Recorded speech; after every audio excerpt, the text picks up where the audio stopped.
मैं और हेलमेट नहीं खोल रहा हूँ। हाँ बहुत अच्छा लगा, थैंक यू। NH10 ওঠার পরই জাস্ট 200-300 মিটার আসার পর আমরা দেখতে পেয়ে গেলাম তিস্তা নদী। খালি তিস্তা নদীর ভিউটা দেখো, মানে কি সুন্দর লাগছে। রাস্তার অবস্থা দেখো জাস্ট, এইটা কিন্তু পুরো ভেঙে গেছে রাস্তাটা। এই দেখো এদিকে পুরো ল্যান্ডস্লাইড হয়েছে, এই ল্যান্ডস্লাইডের কারণে কিন্তু ভেঙে গেছে। তো আমরা তো করোনেশন ব্রিজের ওপর থেকে না গেলেও মানে যাবো না, আমরা তো সোজাই যাবো। তবু একবার করোনেশন ব্রিজ দেখবো বলে আমরা ঢুকবো করোনেশন ব্রিজে।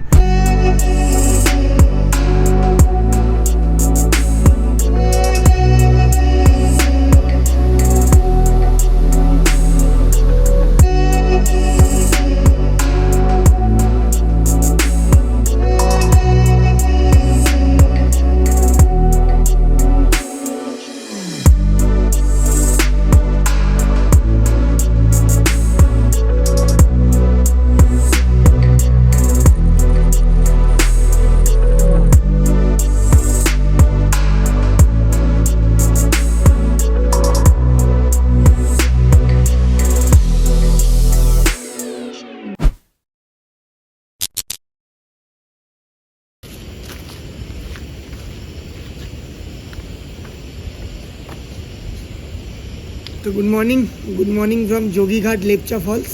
তো এখন বাজে সকাল 9টা। তো বাইকের চেনের অবস্থা কিন্তু খুবই খারাপ, মানে পুরো ড্রাই হয়ে গেছে। তো এখন বাইকের চেনটাকে ক্লিন করব, তারপর আমরা বেরোবো আজকে শিলিগুড়ির উদ্দেশ্যে। তো চলো আগে চেনটা ক্লিন করে নেই, তারপর তোমার সাথে কথা হচ্ছে।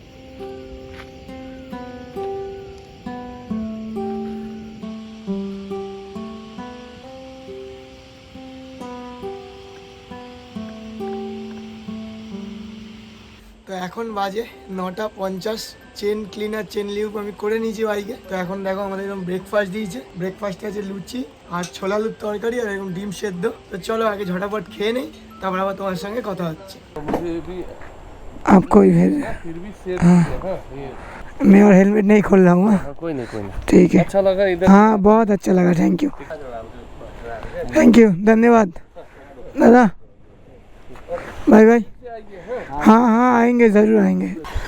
थैंक यू दादा, चलिए फिर से मिलेगा। हाँ तो এখন বাজে 11:45। তো আমরা এখন যাবো শিলিগুড়ির উদ্দেশ্যে।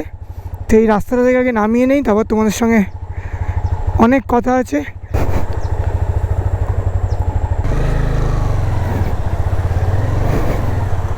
তো রিভার ক্যাম্প হোমস্টে থেকে কিন্তু আমাদের এরকম উত্তরীয় দিয়েছে। এখানকার মানে মানুষের ব্যবহার থেকে শুরু করে এখানকার নেচার, এখানকার খাওয়া দাওয়া সবই কিন্তু খুবই ভালো। আমরা ডিসক্রিপশানে এই রিভার ক্যাম্প হোমস্টের নাম্বার আর লোকেশান সব তোমাদের নাম্বার সব দিয়ে দেবো, তোমরা ওটা দেখে এখানে আসতে পারো।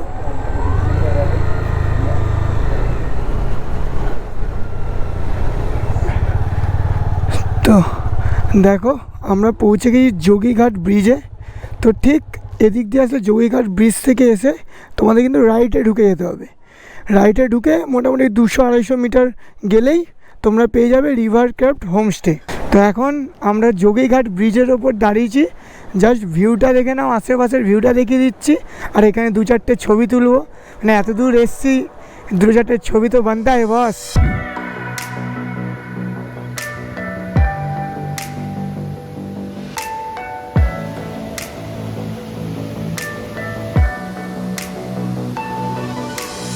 তো এখন বাজে 12:01।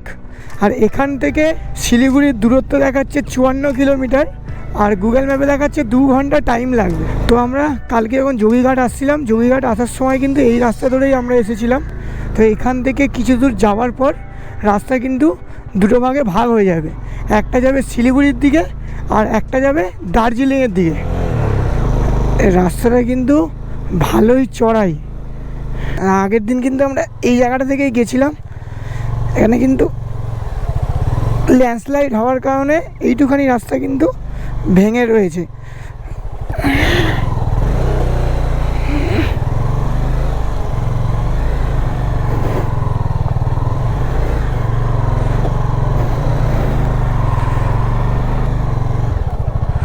নেক্সট লেভেল এক্সপিরিয়েন্স বলতে পারো এগুলো।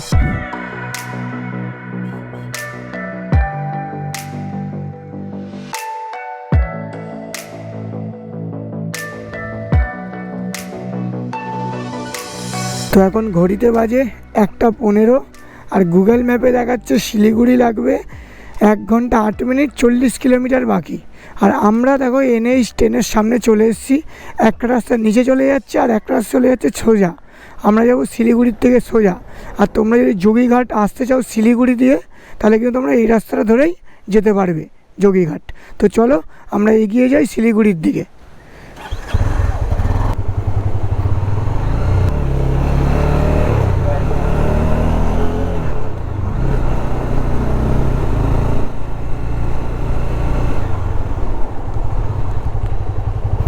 তো NH10 ওঠার পরই জাস্ট 200-300 মিটার আসার পর আমরা দেখতে পেয়ে গেলাম তিস্তা নদী। খালি তিস্তা নদীর ভিউটা দেখো, মানে কি সুন্দর লাগছে।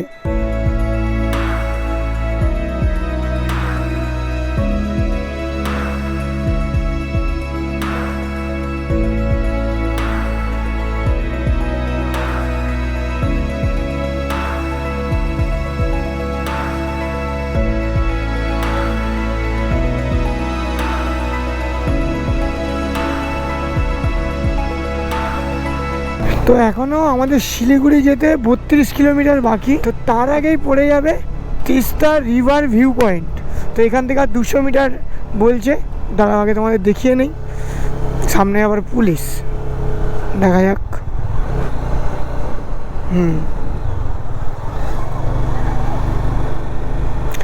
দেখো এই তিস্তা রাস্তার অবস্থা দেখো, জাস্ট এইটা কিন্তু পুরো ভেঙে গেছে রাস্তাটা। এটার কথাই হয়তো বলছিল আমাদের হোটেলে যে দাদা আছে। আমরা যখন বেরিয়েছিলাম তখনই বলছিল যে তিস্তা রিভারের যে ভিউ পয়েন্টটা আছে ওখানে ভেঙে গেছে। এই দেখো এদিকে পুরো ল্যান্ডস্লাইড হয়েছে, এই ল্যান্ডস্লাইডের কারণে কিন্তু ভেঙে গেছে। যাই হোক, 4 চাকা তো আসতে দিচ্ছে না দেখছি। আমরা বাইক নিয়ে, তো সাইড দিয়ে জায়গা আছে, বাইক নিয়ে আমাদের বেরোতে দিল। তো চলো আর কি, ভিউ পয়েন্টে যেহেতু ভেঙে গেছে আর দাঁড়ালাম না। তো এখন এগোতে থাকি শিলিগুড়ির দিকে।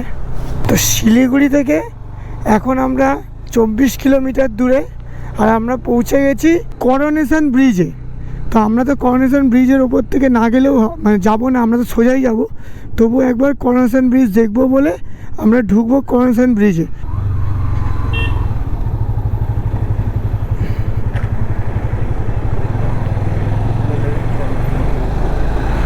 তো আমরা চলে এসেছি দেখো করোনেশন ব্রিজ, আর নিচ দিয়ে বয়ে যাচ্ছে তিস্তা নদী।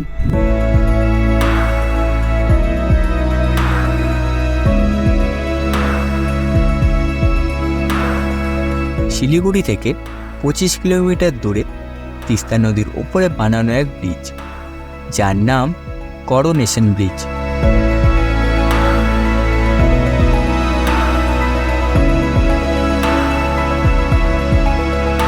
এখান থেকে দেখা যায় তিস্তা নদীর এক অসম্ভব সুন্দর ভিউ, যা ট্যুরিস্টদের এখানে আসতে বাধ্য করে।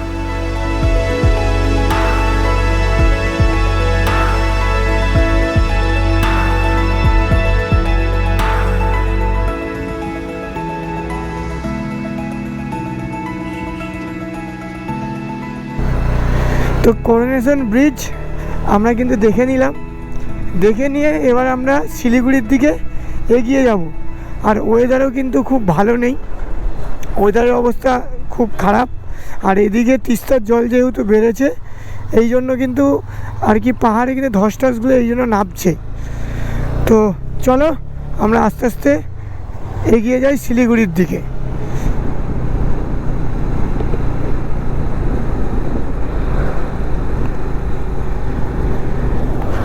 তো সেবক রেলগেট ক্রস করে আমরা উঠে গেলাম সেবক রোডে। আর রাস্তা কিন্তু সেবক রোডের অসাধারণ। আর নর্থ বেঙ্গলে one of the best road যদি বলতে পারো, বেস্ট রোডের ভিউ তো এই সেবক রোড বলতে পারো। আর দু সাইড দিয়ে সেবক জঙ্গল আর মাঝখান থেকে রোড, ভিউটা কিন্তু মারাত্মক লাগছে। আর এখান থেকে মোটামুটি 20 কিলোমিটার গেলেই আমরা ঢুকে পড়বো শিলিগুড়ি।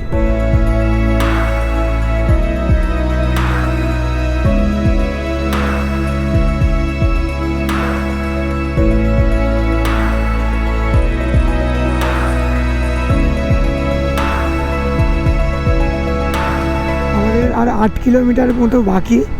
আর সামনের আকাশের অবস্থাটা খালি দেখো, পুরো কালো মেঘ হয়ে এসেছে, যখন তখন বৃষ্টি নামতে পারে। শিলিগুড়িতে আমরা ঢুকে গেছি। শিলিগুড়ি আর মোটামুটি 6-7 কিলোমিটার দেখাচ্ছে, আর তার মধ্যেই চালু হয়ে গেছে বৃষ্টি। তো আগে আমরা সাইডে এখন দাঁড়াই, তারপরে আবার তোমার সাথে কথা হচ্ছে।